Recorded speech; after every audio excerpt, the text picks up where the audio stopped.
생존과 자존심 사이에서. 김현숙은 아침 7시부터 동네 마트에서 일했다.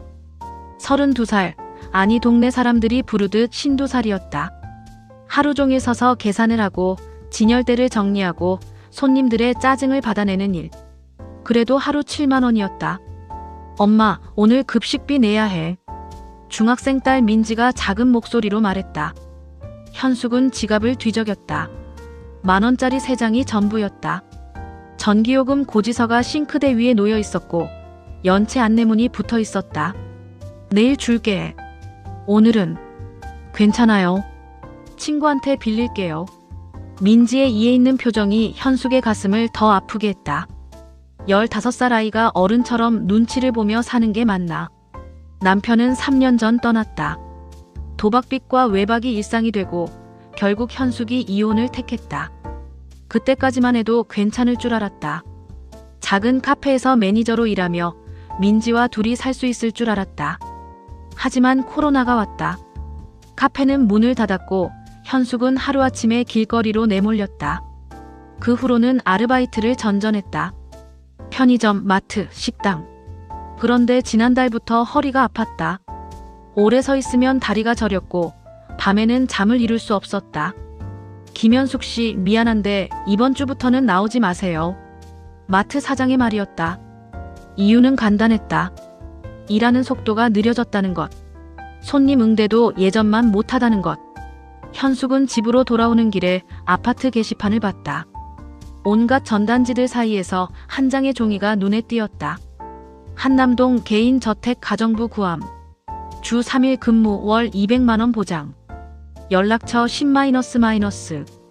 200만 원. 현숙은 눈을 비비고 다시 읽어봤다. 틀리지 않았다. 이상한 일은 아니겠지? 현숙은 망설였다.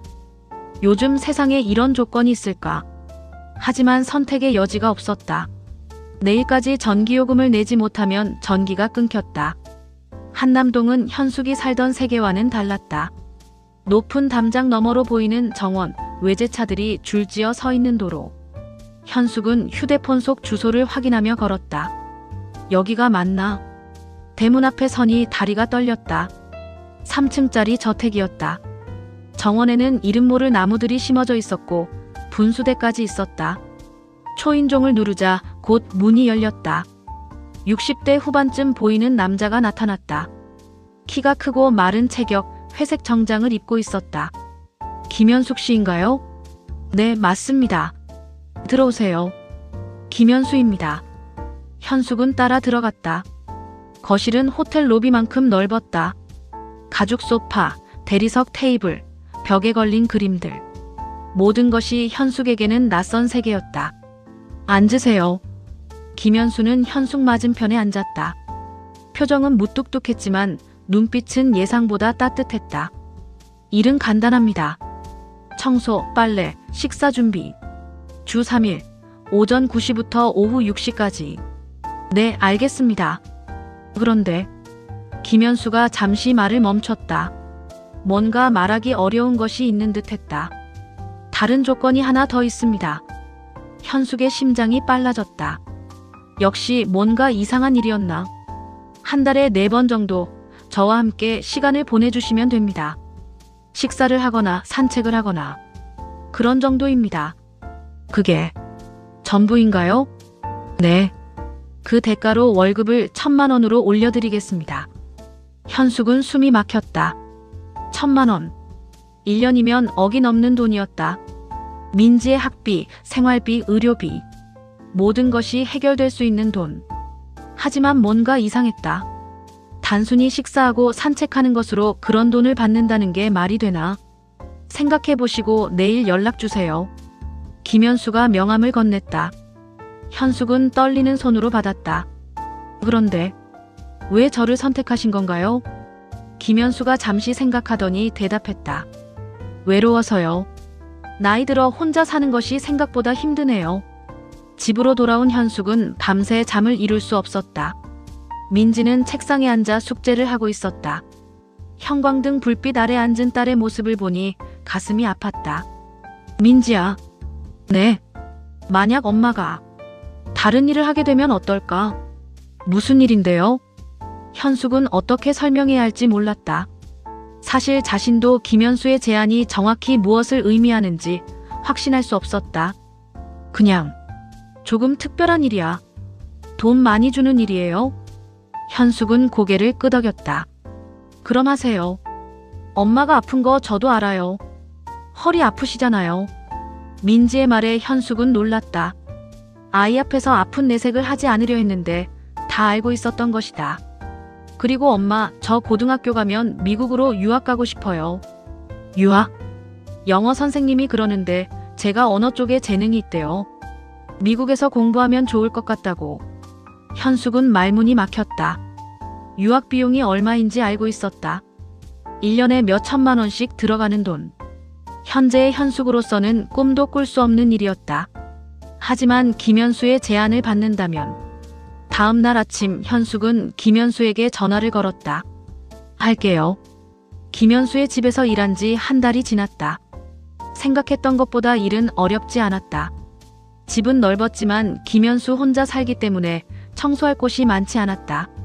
식사도 간단한 한식 위주로 준비하면 됐다. 그리고 함께 시간을 보내는 것도 생각보다 자연스러웠다. 보통은 식사를 함께 했다. 김현수는 말이 많지 않았지만 현숙의 이야기를 잘 들어줬다. 민지가 유학을 가고 싶어 한다고 하셨죠? 네. 근데 제가 어떻게 그런 돈을. 좋은 일 아닙니까? 아이가 꿈이 있다는 것은. 김현수는 자신의 이야기도 조금씩 했다. 젊었을 때 사업을 해서 성공했다는 것. 아내는 10년 전에 세상을 떠났다는 것. 아들이 하나 있지만 사이가 좋지 않다는 것. 범석이가 제 아들인데 요즘 자꾸 돈 이야기를 해요. 김현수의 표정이 어두워졌다. 아버지 연세도 있으시고 치매 기운도 있으시니 재산 관리를 자신이 하겠다는 거죠. 치매 기운이 있으세요? 아니에요. 멀쩡해요. 그런데 범석이는 그렇게 생각하지 않는 것 같아요. 현숙은 무슨 말을 해야 할지 몰랐다. 부자들의 재산 문제는 자신과는 너무 다른 세계의 일 같았다. 하지만 김현수의 외로운 표정을 보니 마음이 아팠다. 돈이 많다고 해서 모든 문제가 해결되는 것은 아니었다. 엄마. 민지가 울며 집으로 뛰어들어왔다. 현숙은 깜짝 놀라 일어났다. 왜? 무슨 일이야? 학교 앞에서 어떤 아저씨가. 민지는 흐느끼며 말했다. 학교 앞에서 낯선 남자가 다가와서 이상한 말을 했다는 것이었다. 내 엄마가 한남동에서 무슨 일 하는지 아느냐고. 그런 일 하는 엄마 둔 딸이 부끄럽지 않느냐고. 현숙의 혈압이 오르는 것을 느꼈다. 누군가 자신을 미행했거나 아니면 김현수 주변의 누군가가. 그때 현숙의 휴대폰이 울렸다. 김현수였다. 현숙 씨, 급한 일이 생겼어요. 당장 와주실 수 있나요? 현숙은 민지를 달래고 급히 한남동으로 향했다. 집에 도착하니 김현수의 얼굴이 창백했다. 범석이가 왔었어요. 제가 치매라는 진단서를 위조해서 가져왔더라고요. 위조요? 네.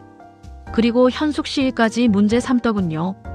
아버지가 정신이 나가서 가정부와 이상한 관계를 맺고 있다고. 현숙은 분노가 치밀어 올랐다. 그래서 민지에게까지 그런 말을 한 것이었다. 회장님, 그럼 저는. 아니에요. 그만두시면 안 돼요. 김현수의 목소리에 절박함이 묻어났다. 현숙 씨가 없으면 저는 정말 혼자가 되어요. 범석이는 제 돈만 노리고 있고 다른 가족은 없어요. 현숙은 갈등했다. 민지를 지켜야 했다. 하지만 김현수도 도와야 했다. 이 노인도 결국 자신과 같은 처지였다. 혼자서 버텨내야 하는. 알겠어요. 계속 일할게요.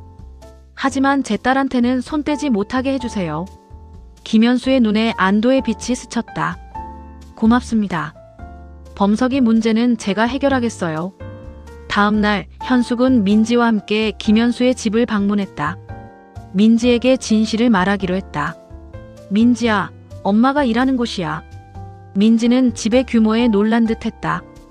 김현수는 민지를 보자 환한 미소를 지었다. 안녕, 민지야. 내 엄마 이야기 많이 들었어. 안녕하세요. 민지는 예의 바르게 인사했다. 민지야, 너는 미국 유학을 가고 싶다면서? 네. 하지만 돈이 많이 들어서. 걱정하지 마. 내 엄마는 정말 좋은 분이야. 그리고 난 도와주고 싶어. 그때 초인종이 울렸다. 김현수의 얼굴이 굳어졌다. 범석이군요. 문을 열자 40대 남자가 들어왔다. 정장을 입었지만 표정은 거칠었다. 현숙을 보더니 비웃듯 말했다. 아, 그 유명한 가정부시군요.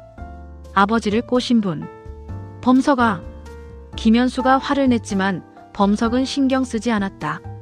아버지, 이런 식으로 살면 안 돼요. 동네에 소문 다 났어요. 치매 걸린 노인이 젊은 여자랑. 치매라고? 김현수가 일어서며 말했다. 그럼 내가 치매인지 확인해 볼까? 김현수는 서재로 가서 서류를 가져왔다. 이게 뭔지 아나? 내 재산 목록이야. 부동산 30억, 주식 20억, 현금 10억. 총 60억이야. 범석의 눈이 빛났다. 그런데 이걸 다 현숙 씨에게 맡기기로 했어.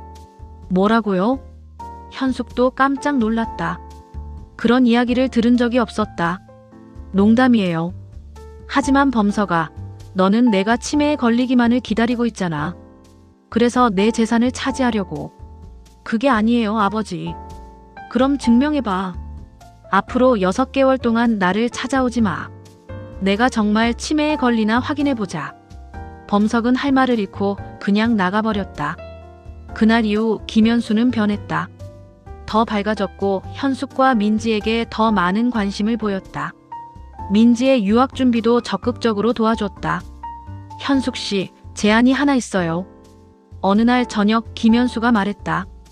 민지가 미국에 가면 현숙 씨도 함께 가시는 게 어떨까요? 현지에서 민지를 돌보면서 새로운 삶을 시작하시는 거죠. 그런데 회장님은? 저도 가려고 해요. 여기 있으면 범석이가 계속 괴롭힐 테니까. 현숙은 놀랐다. 이 모든 게 꿈만 같았다. 하지만 그런 돈이. 현숙 씨, 지난 6개월 동안 현숙 씨가 제게 해준 게 뭔지 아세요? 가족이 되어준 거예요. 저에게는 그게 60억보다 귀한 일이에요. 민지의 유학 준비는 순조롭게 진행되었다.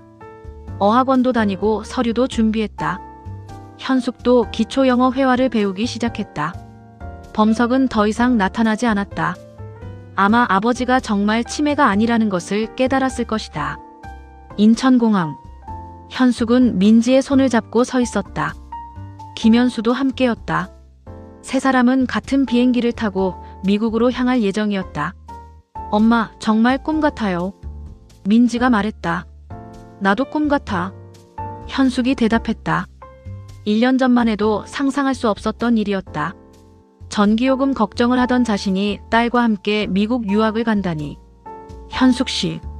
김현수가 불렀다. 고마워요. 저에게 가족을 만들어줘서. 저야말로 고맙죠. 회장님이 없었으면 민지와 저는. 우리 이제 가족이니까 그런 말 하지 마세요. 세 사람은 웃으며 출국장으로 향했다. 새로운 땅에서의 새로운 시작. 그들만의 작은 가족이 만들어낸 기적이었다. 비행기가 하늘로 오르자 현숙은 창밖을 내다봤다. 서울의 불빛들이 점점 작아져 갔다. 그 속 어딘가에는 자신이 살았던 작은 방이 있었다. 전기요금 걱정을 하며 밤을 새던 그 방. 이제는 안녕이었다. 엄마, 저기 봐요. 구름 너머로 별이 보여요. 민지의 목소리였다. 응, 진짜 예쁘다. 현숙은 딸의 손을 꼭 잡았다. 그리고 옆자리에 김현수를 봤다. 노인도 창밖을 보며 평온한 표정을 짓고 있었다. 생존을 위해 시작한 선택이 이렇게 새로운 삶의 시작이 될 줄 누가 알았을까? 때로는 절망적인 순간이 가장 큰 기회의 문을 여는 법이었다. 현숙은 눈을 감고 생각했다. 앞으로 어떤 일이 기다리고 있을지 모르겠지만 이제는 혼자가 아니었다. 민지도 김현수도 함께였다. 그것만으로도 충분했다.